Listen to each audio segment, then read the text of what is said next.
Today we are looking at advertising and the text features that they include in their ads. Now they make sure that they include a lot of different text features to convince and persuade the person viewing it to buy their product or purchase their service. So the first thing we're going to look at is the headline.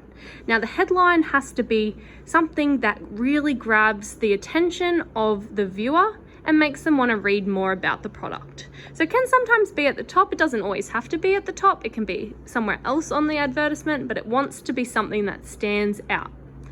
Our next thing we're going to look at is feature text. So the feature text is located here on this ad, but some ads don't have a feature text that is that big. Sometimes it can just be check out some deal or something that is just giving them more information about the product without taking up a lot of room.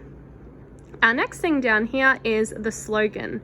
There's nothing like Australia. In this case, slogans are supposed to be really captivating, really catchy, and it's going to be repetitive for each ad. So that means that Australia.com, if they did another advertisement, it would have the exact same slogan.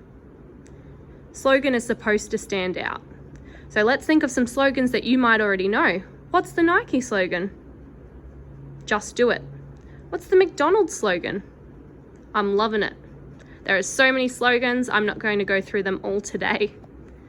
Up the top here, we are looking at fonts and colors. So you notice how there is a brown background and the writing in the headline is fancy. They have done that for a reason.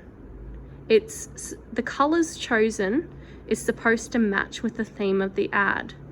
We're going to be exploring colors in lesson 2. But advertisers carefully choose colors and fonts because they know that it's going to make us feel a certain way. Now, what else is on this advertisement? We see a lot of images.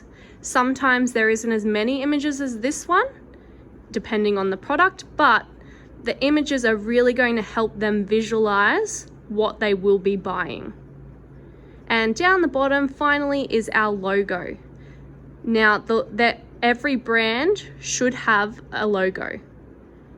I'm sure that if I printed out a lot of different logos for you to have a look at, you'd probably be able to name a lot of them.